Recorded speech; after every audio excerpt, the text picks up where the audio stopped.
Eu gostaria que você fechasse os teus olhos agora. Deus tem uma palavra para o meu e para o teu coração. Você crê nisto? Então peça para que o Espírito Santo fale com você. Peça para que o Espírito Santo traga iluminação na tua mente, no teu entendimento. E peça ao Senhor, através do Espírito Santo, que eu e você, que nós sejamos capacitados para vivermos a vontade de Deus. Vamos orar. Querido Deus e Pai, cantamos louvores, adoramos o Teu nome, sentimos a Tua doce presença neste lugar. Sentimos, ó Deus, a condução do Teu Espírito Santo naquilo que se fez até aqui. E precisamos, Pai, que o Senhor permaneça conosco através do Teu Espírito. Em especial, ó Deus, porque nós queremos ouvir a Tua palavra, precisamos ouvir a Tua palavra. Eu quero ser, ó Deus, apenas um instrumento através de quem o Senhor possa falar com cada um de nós, os Teus filhos. Abra a nossa mente, nos dê entendimento, ó Deus, nos dê compreensão acerca daquilo que vai ser tratado. Ó Pai, mais do que entendermos a Tua palavra, nos ajude, Senhor, nos capacite a vivermos a Tua palavra, a vivermos a Tua vontade. É a nossa oração, Senhor, junto ao trono da graça, em o nome de Jesus. Amém, amém. Os irmãos podem se assentar. Eu convido você que tem sua Bíblia para que possa abri-la agora. No primeiro livro dos Reis, capítulo de número 19.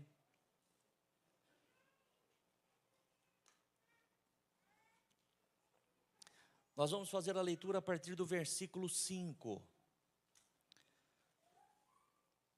1 Reis, capítulo 19, nós vamos ler dos versos 5 ao verso 8. Louvado seja Deus. Primeiro livro dos Reis, capítulo 19, versículo de número 5, diz assim: E deitou-se e dormiu debaixo de um zimbro, e eis que então um anjo o tocou e lhe disse: Levanta-te, come. E olhou, e eis que à sua cabeceira estava um pão cozido sobre as brasas e uma botija de água. E comeu e bebeu e tornou a deitar-se. E o anjo do Senhor tornou segunda vez e o tocou e disse: Levanta-te e come, porque muito comprido te será o caminho. Levantou-se, pois, e comeu e bebeu. E com a força daquela comida caminhou 40 dias e 40 noites até Horebe, o monte de Deus. Amém? Pode fechar a tua Bíblia, volte a tua atenção aqui para o altar. Eu gostaria, antes de nós iniciarmos a mensagem propriamente, eu quero me dirigir agora especialmente aos nossos diáconos, diaconisas que estão conosco, aos nossos pastores, que estarão nos auxiliando aí na ceia, né, na ministração, na distribuição da ceia do fortalecimento. Os irmãos aguardem, né, os irmãos diáconos, diaconisas, pastores, aguardem até o pastor dar um ok, para vocês se posicionarem para servirem aqui a ceia. Por que eu estou dizendo isso? Porque normalmente os diáconos se preparam, né, logo no final da mensagem, para que estejam aqui. E a bem da verdade, né, ninguém sabe a hora que é o final da mensagem. E às vezes os diáconos saem muito antecipadamente e acabam perdendo a oportunidade, né, de ouvirem aquilo que Deus tem aqui até o seu final. Então os irmãos permaneçam nas suas posições, mas no final da mensagem o pastor dá um ok para vocês e então seguimos. Amém, irmãos? Muito bem. Vamos então aqui agora à mensagem, à palavra que o Senhor trouxe ao meu coração. Nós estamos, né, como já anunciado e como visto aqui diante do altar, para celebrarmos hoje a ceia do fortalecimento. Não é aquela ceia habitual, né, que nós costumamos celebrar aqui nesta igreja sempre no segundo domingo de cada mês. Não. A ceia que nós vamos celebrar hoje, né, também não é uma ceia que tem como componente o pão e o vinho, ou o suco da uva, o suco da vide. Não, tem como componentes para a celebração desta ceia o pão e a água. Por quê, irmãos? Porque a mensagem que nós vamos compartilhar com a igreja nesta noite, né, e esta ceia que nós vamos celebrar aqui nesta noite, ela está fundamentada dentro deste texto que nós acabamos de ler. Tá? E este texto que nós acabamos de ler faz parte da história de um profeta de Deus, de um homem de Deus, que certamente todos vocês já conhecem, ou pelo menos a grande maioria dos que estão aqui conhecem, você que está conosco através da live certamente também conhece, ou pelo menos a grande maioria conhece, o profeta Elias. Então, o que nós vamos ministrar aqui nesta noite, tanto na palavra quanto na celebração, está fundamentado na vida deste homem de Deus, o profeta Elias. O profeta Elias, como todo profeta, ele era uma boca de Deus, a boca do Senhor no seu tempo. Aquele que transmitia ao povo de Deus, e quando nós nos referimos aqui ao povo de Deus, em particular, neste caso, e no Velho Testamento, nós estamos falando da nação de Israel. Amém, irmãos? A nação de Israel. A nação de Israel era o povo de Deus. Era na nação de Israel que Deus levantava profetas para falar com o seu povo. E Elias, ele exerceu o seu ministério profético num período muito difícil da história da nação de Israel. Por que difícil? Porque Israel estava num tempo de apostasia, um tempo de afastamento da presença do verdadeiro Deus, um afastamento das leis do Senhor verdadeiro, do Deus verdadeiro, Jeová, o Senhor. E por conta do que Israel estava afastado de Deus neste tempo? Justamente por conta do seu rei. Acabe foi um rei mau para a nação de Israel em todos os aspectos. Não bastasse a maldade do próprio rei, pior que ele era a mulher dele, a rainha Jezabel. Jezabel, mulher de Acabe. Acabe havia casado-se com Jezabel, mas Jezabel não era da nação de Israel. Jezabel não era do povo de Deus. A palavra de Deus diz que Jezabel era filha de Etibaal. Etibaal era rei dos Sidônios, uma nação idólatra, que servia a outros deuses. E quando Jezabel casa-se com Acabe, ela traz para a nação de Israel a sua idolatria e o culto aos seus deuses.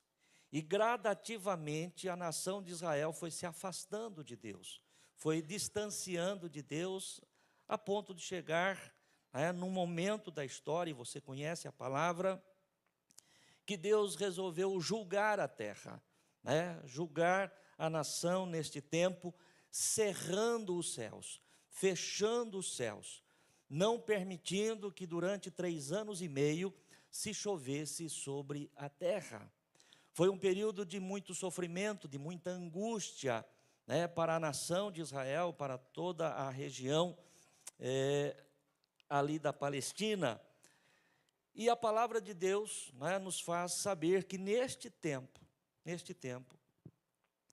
pela boca de Elias, o Senhor proferiu a sentença de que não choveria. E conforme já dissemos, um tempo de angústia, um tempo de sofrimento. Um tempo em que os irmãos vão se lembrar que Deus também operou milagres. Um tempo que os irmãos vão se lembrar que Deus operou prodígios.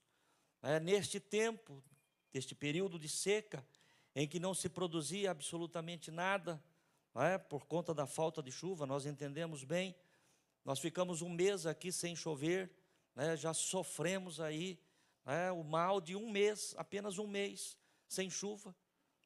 Já aquela irritação natural que existe, porque o ar está seco, poluído, você não consegue respirar, doenças respiratórias se proliferam neste tempo, mas isso que eu estou falando nem se compara com aquilo que aconteceu. 3 anos e meio de fome, de necessidade, mas Deus sustenta o seu servo, o profeta Elias, ali no ribeiro do Querite, trazendo pão e carne através dos corvos.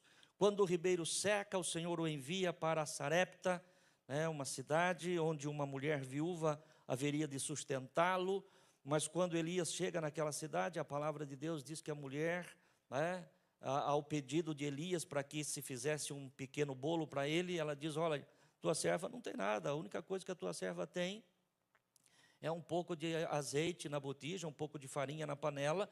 Vou fazer um bolo para eu e meu filho comermos. Tendo feito isso, nós vamos morrer, porque não tem mais nada. E aí a palavra de Deus diz que pela boca do profeta, o Senhor traz a provisão para aquela casa durante todo aquele tempo, porque em 3 anos e meio, o azeite da botija não secou, a farinha da panela não acabou, porque Deus era com ele, Deus era com ela. Quando, no final, o menino morre, a palavra de Deus diz que o Senhor usa Elias para que ele possa operar o milagre, né, ressuscitando aquele menino, trazendo de volta à vida aquele menino. Passado este período de 3 anos e meio, né, Deus volta a falar pela boca do profeta que Deus faria novamente com que chovesse sobre a terra. Mas Deus queria deixar muito claro que Ele era o Senhor da nação de Israel.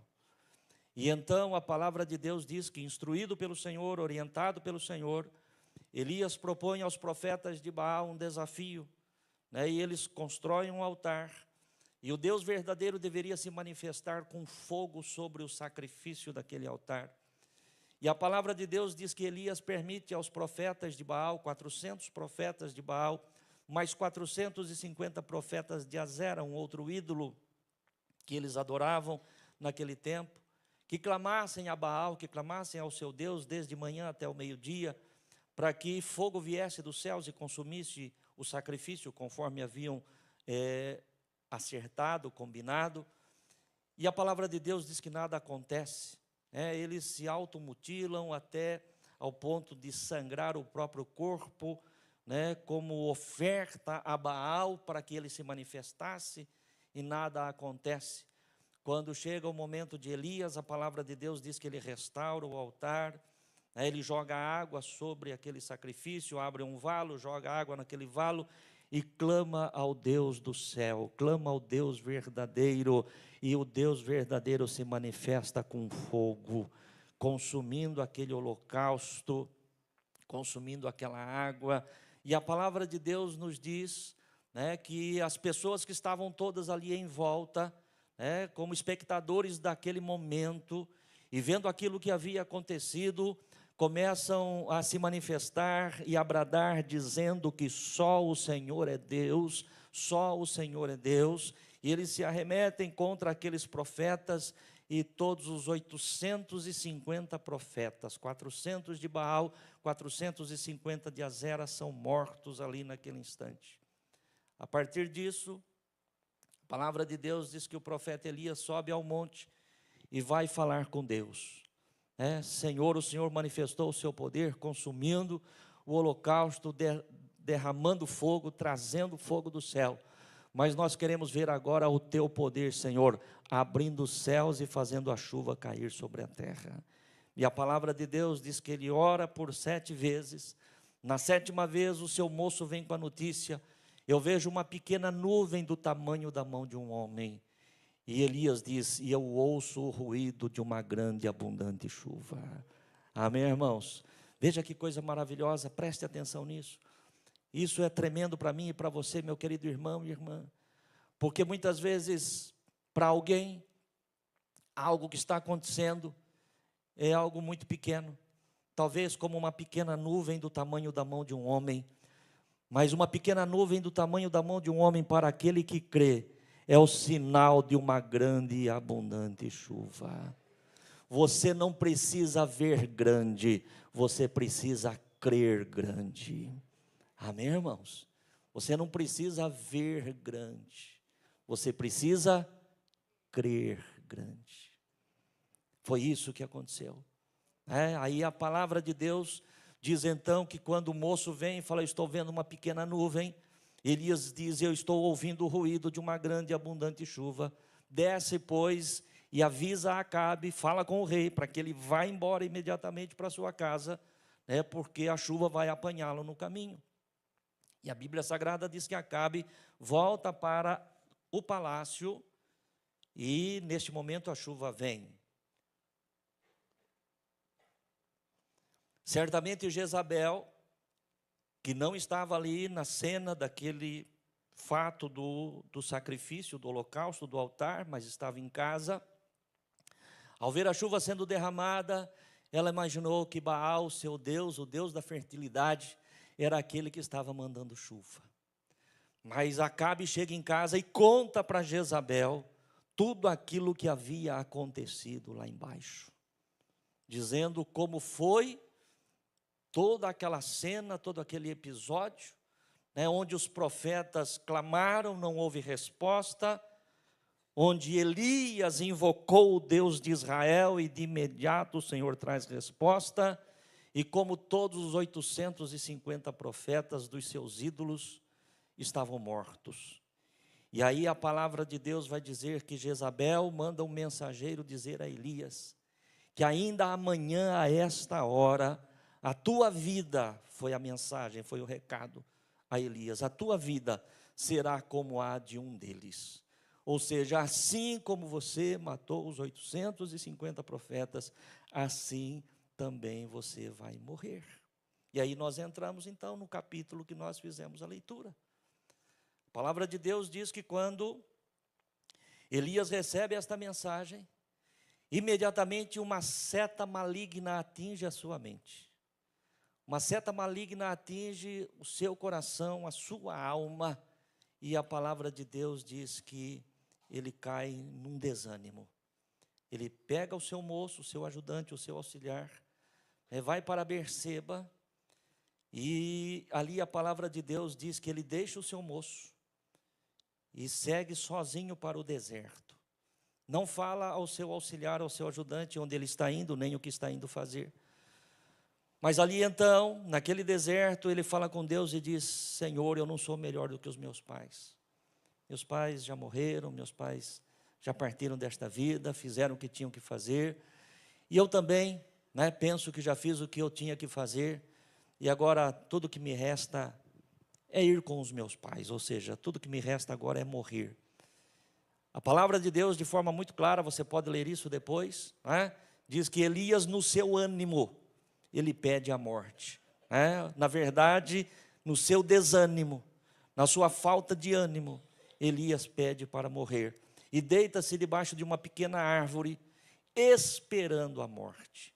É exatamente neste momento que a palavra de Deus diz, e então nós entramos no versículo 5, que nós fizemos a leitura. Um anjo do Senhor vem e o desperta, e o toca. E ele, a hora que acorda, ele vê à sua cabeceira um pão cozido sobre as brasas e uma botija de água. E o anjo diz: levanta e come. E ele levanta, come, toma daquela água e volta a dormir novamente. E aí então o texto diz que pela segunda vez, o anjo o desperta e diz: come, levanta e come, porque muito longo te será o caminho.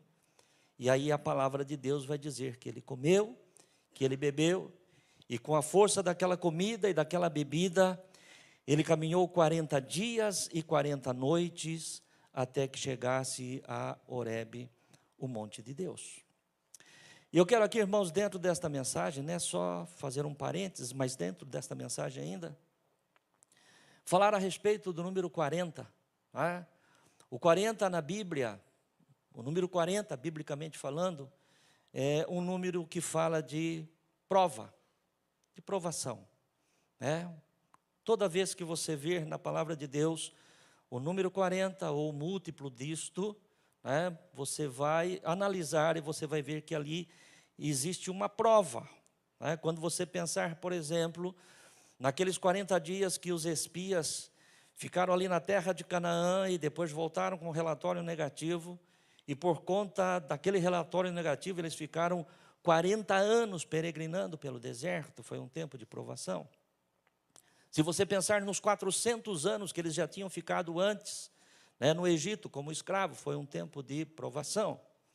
Se você pensar nos 40 dias que Jesus ficou no deserto se preparando para dar início ao seu ministério, e assim por diante, toda vez que você encontrar na Bíblia um número 40, você analisa e você vai encontrar que existe ali alguma prova. E aqui com Elias não é diferente. Com Elias não é diferente. Foram 40 dias, foi um tempo de provação.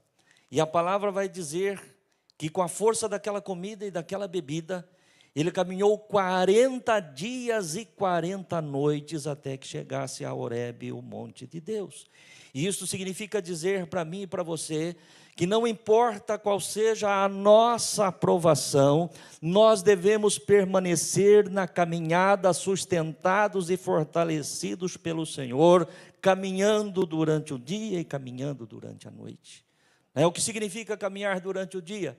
Significa dizer caminhar quando as coisas vão bem. E há momentos nas nossas vidas em que as coisas estão calmas. Há momentos nas nossas vidas que as coisas estão tranquilas. E há momentos que as coisas vão realmente muito bem.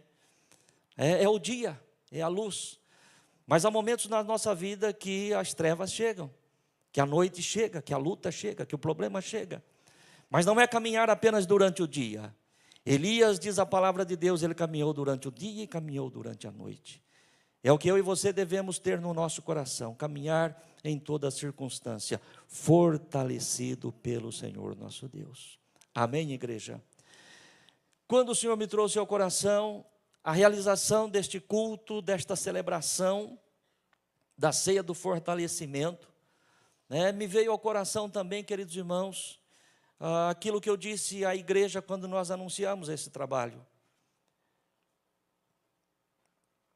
Nós estamos fechando um ciclo, já foi dito aqui à frente, pela Graziele, estamos fechando um ciclo, estamos encerrando o primeiro semestre do ano de 2024. Daqui a pouco nós já entramos no segundo semestre, vamos até o dia 31 de dezembro, para fechar este segundo ciclo neste ano. E eu não sei, irmãos, exatamente porquê, mas me veio ao coração, que nós devemos estar preparados para este segundo semestre. E quando me veio ao coração este pensamento, este sentimento de que nós precisamos estar bem, nós precisamos estar preparados, eu não sei exatamente, irmãos, porquê disto. Espero que todos nós atravessemos bem este segundo semestre, mas de qualquer forma, o Senhor tem falado conosco, o Senhor tem nos preparado, e o Senhor me trouxe um tema, me deu um tema para esta mensagem que nós estamos compartilhando com os irmãos. E o tema desta nossa mensagem é enfrentando os desafios. Amém? Nem eu e nem você, nenhum de nós que estamos aqui sabemos o que vem pela frente.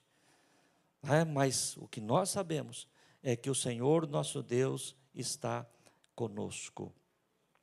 A ceia do fortalecimento, para mim e para você, o Senhor falou isso ao meu coração, é um memorial. Eu quero que você tenha isto aqui como um memorial.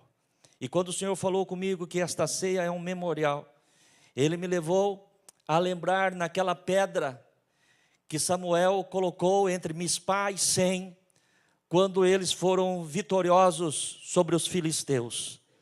Aquela pedra foi uma pedra memorial.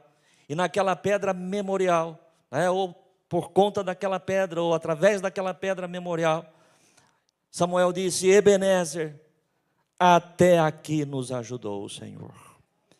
E ao celebrarmos esta ceia do fortalecimento, meu querido irmão e irmã, eu gostaria que você declarasse dentro de você, declarasse dentro do teu espírito, para o Senhor nosso Deus, cujo Espírito está presente neste lugar: muito obrigado, meu Deus, porque até aqui o Senhor me ajudou.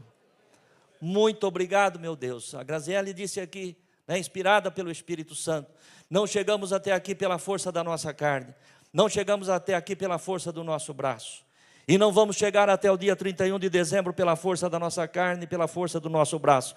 Mas o Deus que nos trouxe até aqui é aquele Deus que tem falado conosco todos os anos. A terra que eu vos dou a possuir é terra de montes e de vales, mas os olhos do Senhor estão sobre ela desde o início até o fim do ano. Os olhos do Senhor não estão sobre nós até o dia 30 de junho, mas é desde o início até ao fim do ano. Então não importa qual sejam os desafios, eu quero declarar, profetizar no nome do Senhor, eu e você, povo de Deus, já somos mais que vencedores.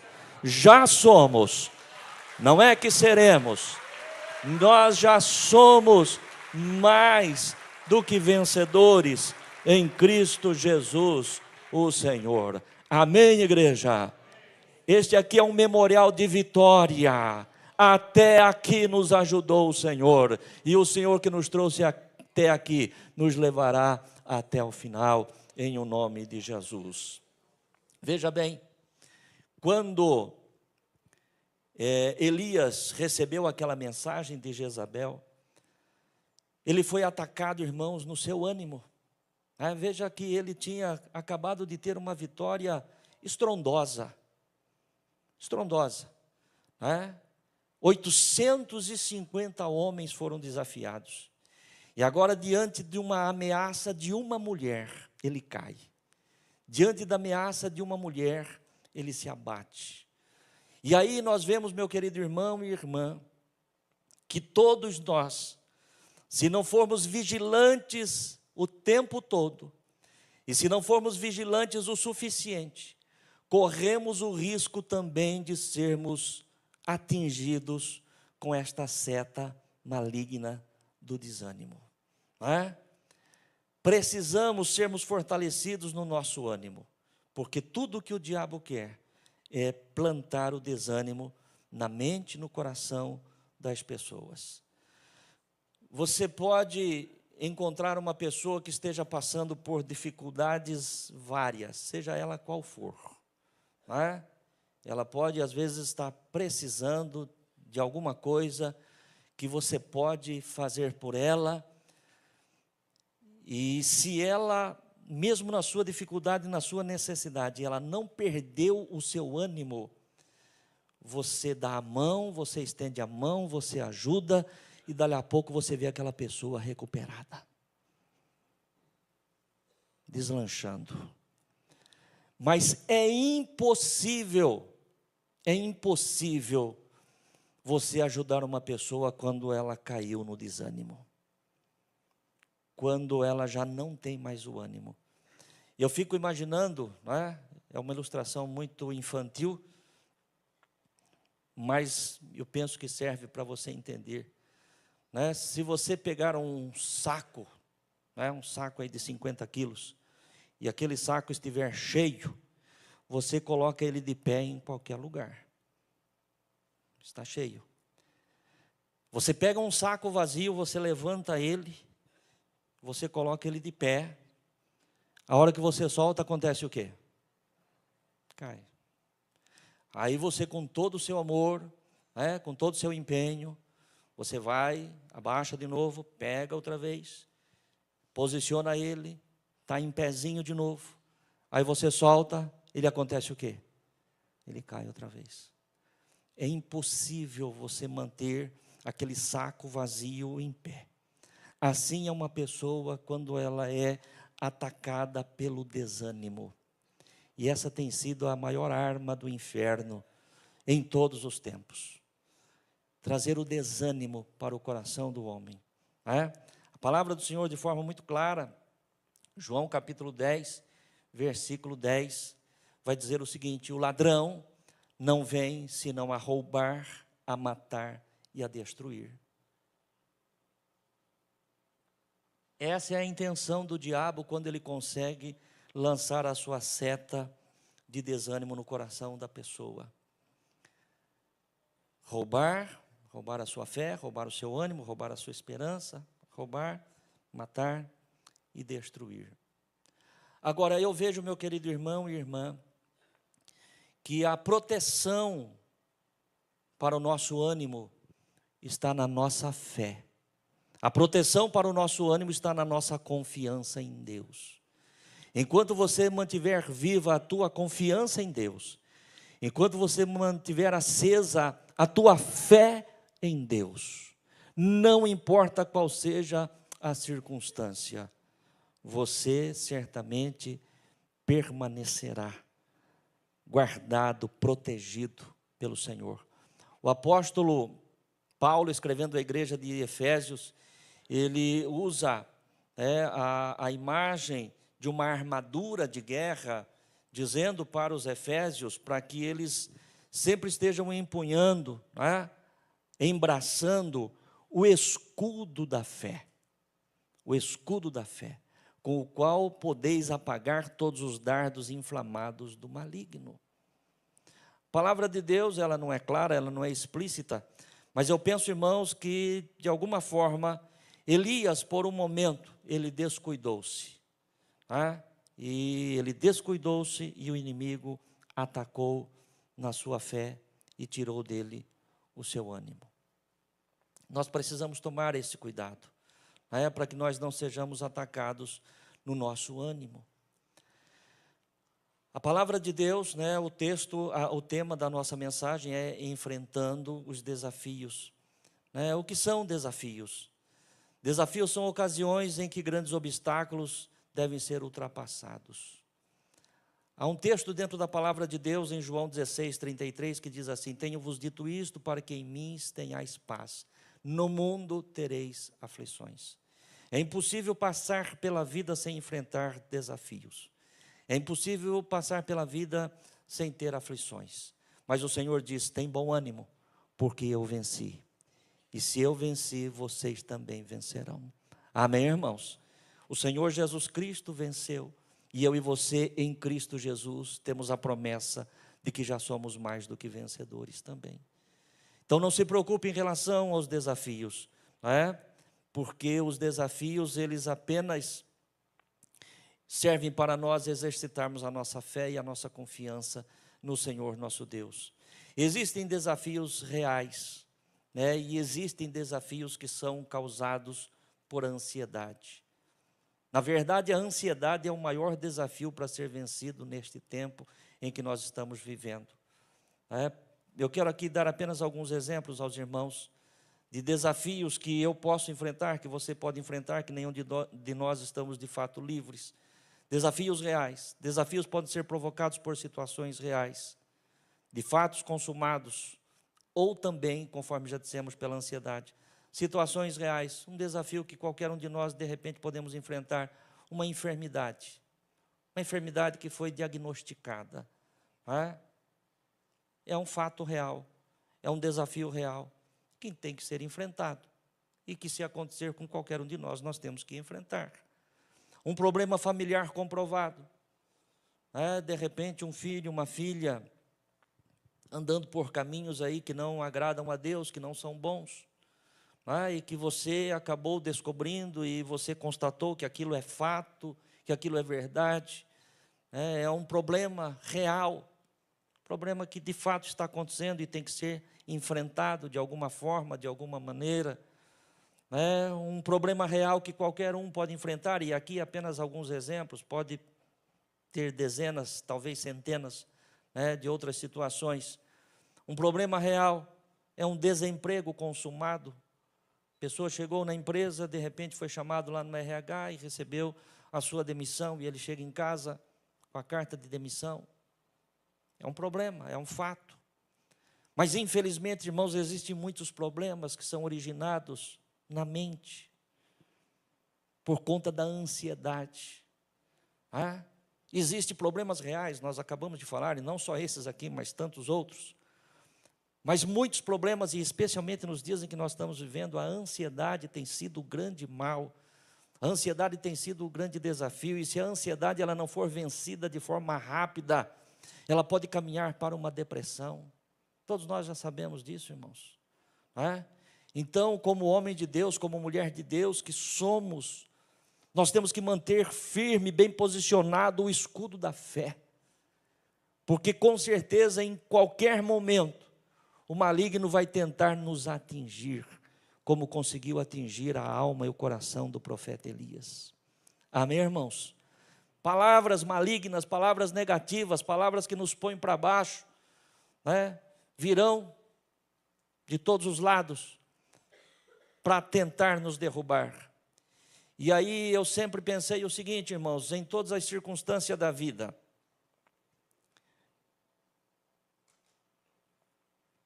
o mais importante não é o que fazem contra você. O mais importante não é o que falam de você. O mais importante é aquilo que nós fazemos com aquilo que as pessoas fazem para nós. Amém, igreja? Você entende isso? O mais importante não é o que estão fazendo ou o que estão pretendendo fazer. O mais importante é o que é que eu faço com aquilo que eu sei que estão tentando fazer contra mim. Vamos pensar aqui no caso do profeta Elias. O profeta Elias recebeu uma mensagem, né? Veio um mensageiro e disse: olha, a rainha manda dizer para você que ainda amanhã, a estas horas, você vai ser como daqueles 850. Ou seja, ainda amanhã, a estas horas, você vai morrer também. Se o escudo da fé tivesse bem posicionado na vida de Elias naquele momento, ele não teria sido atingido com aquela seta, porque ele simplesmente poderia e deveria ter lembrado do Deus a quem ele serve e o quanto Deus já tinha feito por ele, e que esse Deus não muda. Amém, igreja? Você entende isso? O que importa não é o que as pessoas estão tentando fazer, ou estão fazendo, ou estão falando.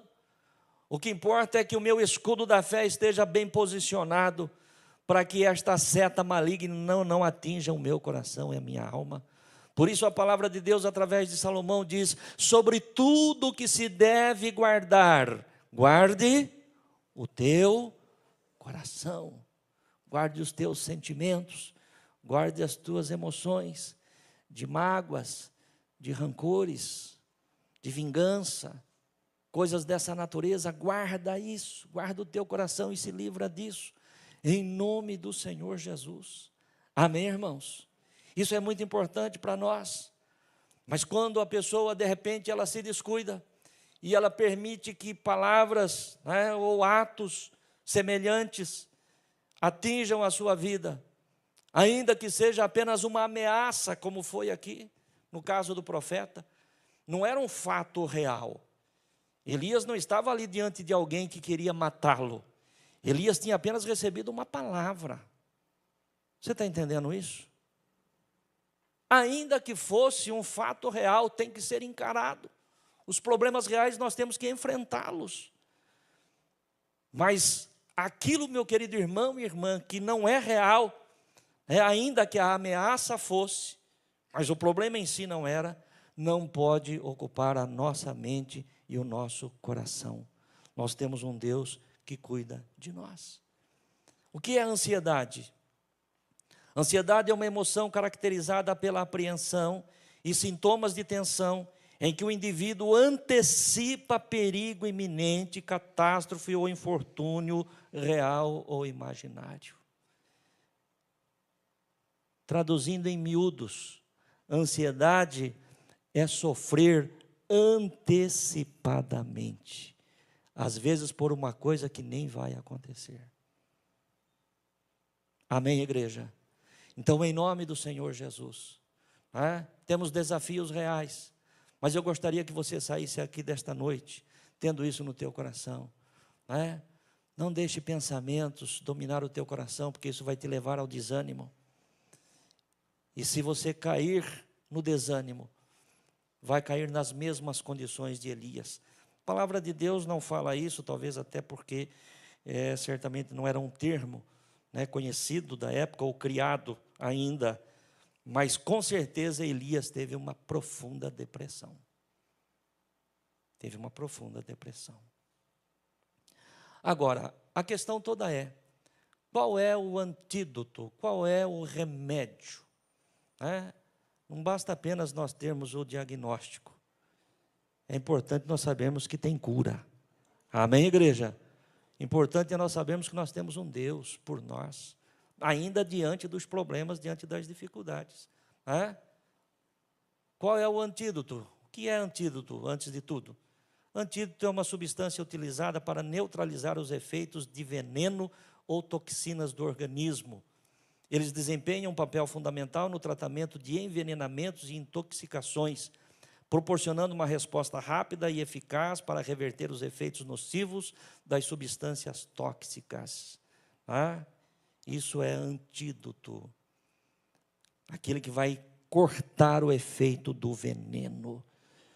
Se usaram a boca, se usaram a língua, se usaram a palavra ou qualquer outro meio para envenenar a sua alma, a sua mente, o seu coração, existe um remédio para isso. Amém, irmãos? Existe um antídoto para isso.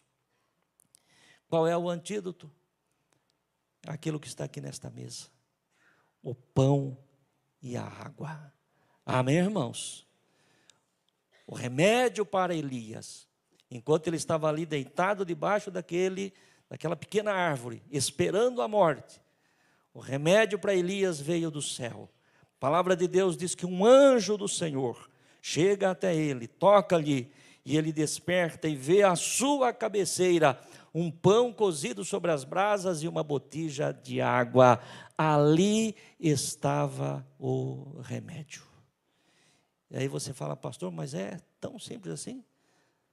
É um pedaço de pão e um pouco de água? Resolve todo o problema?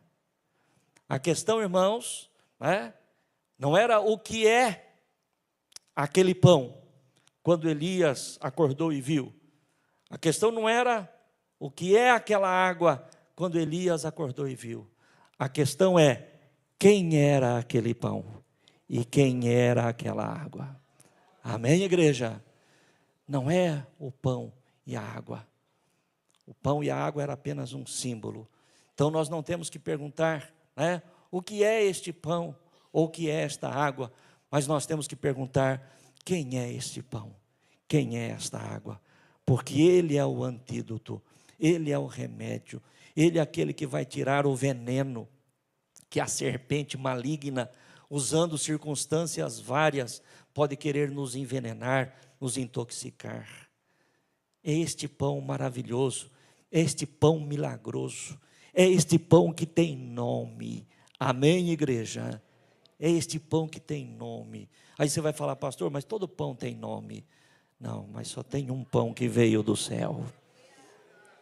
Este pão veio do céu e recebeu um nome do céu. Evangelho de João, capítulo 6, versículo 51.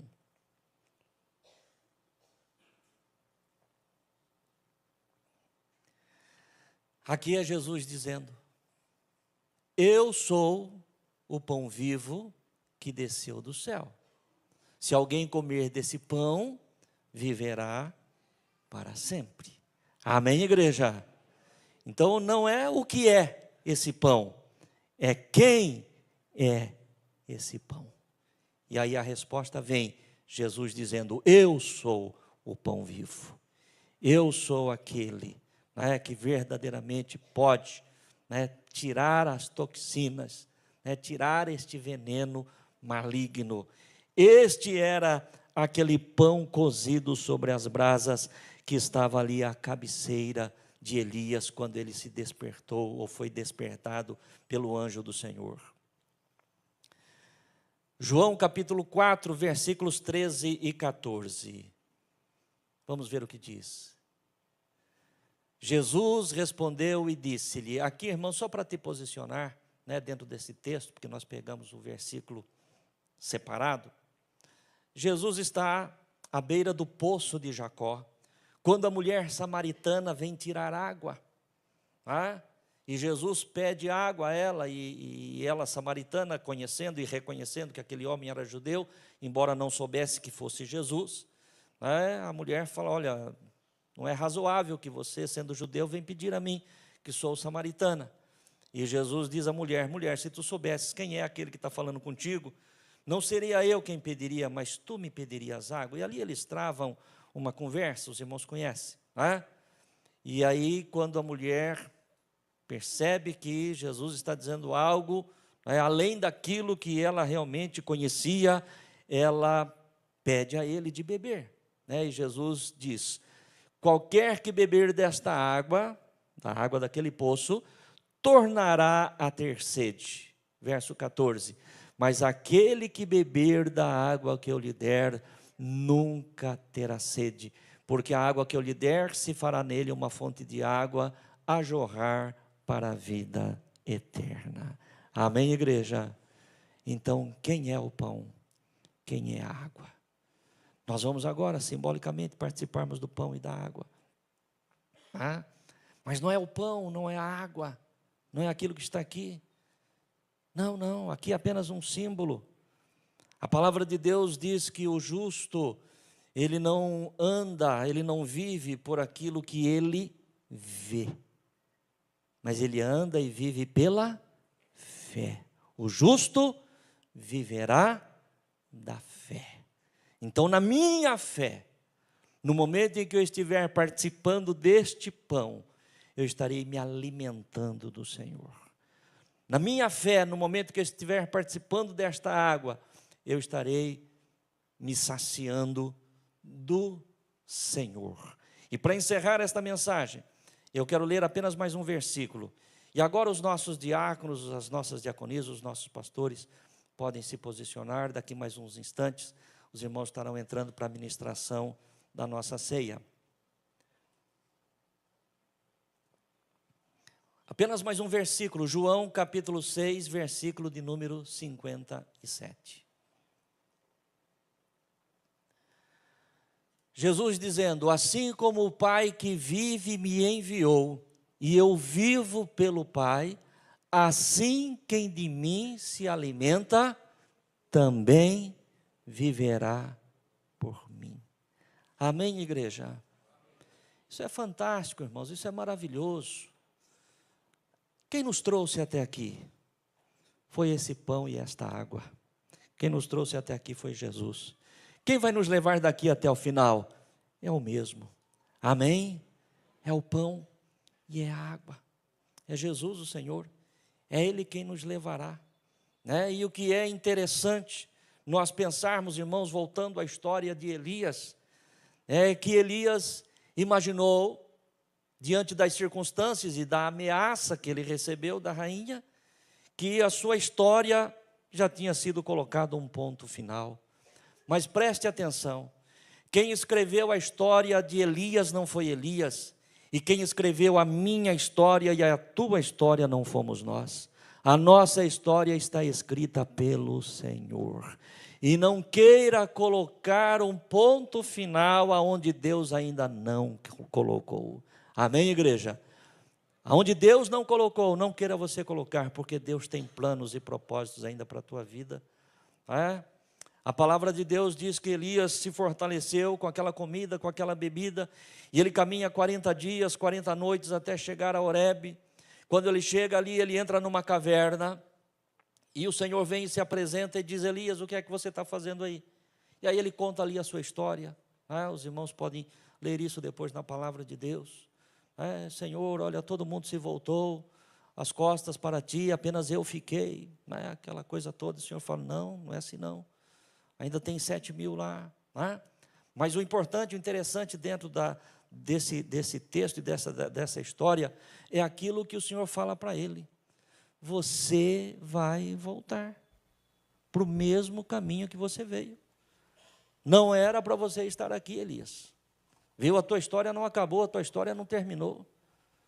Viu, você deveria estar lá, porque o que eu tenho ainda para fazer, eu teria dito para você lá onde você estava, e você iria realizar. Mas então agora, já que você veio, você volta. Irmãos, preste atenção, se você fizer uma pesquisa, você vai observar que de onde Elias estava lá com o seu moço em Berseba, depois ele vai para o deserto, até que ele chegue a Horebe, são 423 quilômetros que Elias caminhou durante esses 40 dias. 423 quilômetros. 423 para ir, mais 423 para voltar. Desnecessário.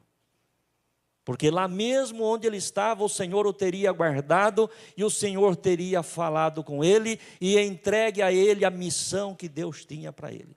Porque o Senhor fala: você volta, porque ainda você vai ungir um rei para a Síria, você vai ungir um rei para Israel, e você vai ungir ainda Eliseu como profeta em seu lugar. Ele não precisaria ter caminhado 423 quilômetros para ouvir isso aí. Tudo isto foi consequência do fato dele ter, por algum momento, vacilado na sua fé, na sua confiança, baixado o seu escudo da fé, ser setado pela seta do inimigo, cair neste desânimo, neste estado de depressão, e chegar às consequências que chegou. Então o Senhor me trouxe ao coração, para que nós pudéssemos estar realizando celebrando esta ceia nesta noite, o Senhor me trouxe esta palavra para que você e eu, meu querido irmão e irmã, nesses próximos 6 meses que temos pela frente até o final deste ano de 2024, nós aproveitemos positivamente cada minuto, cada hora deste novo ciclo, sem ficar rodeando em volta, sem ficar andando desnecessariamente, mas firmados no trono da graça, recebendo as instruções que o Senhor nosso Deus tem para nós e celebrando e realizando a vontade do Senhor. Amém, igreja? Se nós não formos instruídos, se nós não formos orientados pela palavra de Deus, de repente uma palavra atravessada aí de alguém qualquer chega até nós e aquilo nos derruba, e ao invés de nós avançarmos nos propósitos de Deus, nós ficamos andando em volta e rodeando, como os próprios israelitas ficaram 40 anos no deserto, dando volta, dando volta, dando volta, dando volta, sendo que eles já poderiam estar na terra de Canaã, desfrutando daquilo que Deus tinha para eles. Preste atenção, eu quero dizer algo para você, no nome do Senhor Jesus Cristo, com todo o temor e tremor que eu tenho diante de Deus. Não é para o ano que vem, é para esse ano ainda. Amém, irmãos? Não é para o ano que vem, não é para o ano que vem. Se você não entender, você vai desfrutar talvez o ano que vem, ou talvez no outro ano, até que você entenda. Mas não é para o ano que vem, é para esse ano. Não desperdice o tempo que Deus tem para você. Amém, irmãos? Não desperdice o tempo que Deus tem para você. Amanhã é dia 1º de julho, primeiro dia do segundo semestre. Pode ser, permita a Deus que não. Permita a Deus que não aconteça em nenhum dia, mas pode acontecer já amanhã, né? De uma flecha do inimigo cruzar o teu caminho. Desvia dela e deixa ela que vai, e viva os propósitos de Deus para a tua vida. Eu bem sei, diz o Senhor, quais são os planos que eu tenho para você. São planos de paz, são planos de bênçãos. Os planos que eu tenho para você são planos de vitória, para dar o fim que desejais, mas que nós possamos nos posicionar verdadeiramente no nome de Jesus. Se essa palavra falou ao teu coração, aplaude e glorifique o Senhor. Louvado seja Deus. Feche os teus olhos, nós vamos orar, nós vamos falar com Deus agora. Senhor nosso Deus e Pai, nós somos gratos por este momento tão especial, ó Deus, onde nesta noite nós viemos, Senhor, para participar da ceia do fortalecimento, deste pão e esta água, que nós não perguntamos o que é este pão ou o que é esta água, mas nós perguntamos: quem é este pão? Quem é esta água? E a tua palavra já falou conosco nesta noite. Este pão é Cristo Jesus, o Senhor, o pão vivo que desceu do céu. Esta água é a fonte de água viva que salta para a eternidade. Aquele que no último dia da festa dos tabernáculos em Jerusalém chamou o povo e disse: se alguém tem sede, venha a mim e beba, e de graça lhe darei da água da vida. Senhor, é nesta ceia memorial que nós verdadeiramente queremos oferecer a Ti e render a Ti, Senhor, a nossa gratidão, em nome de Jesus. Amém. Amém.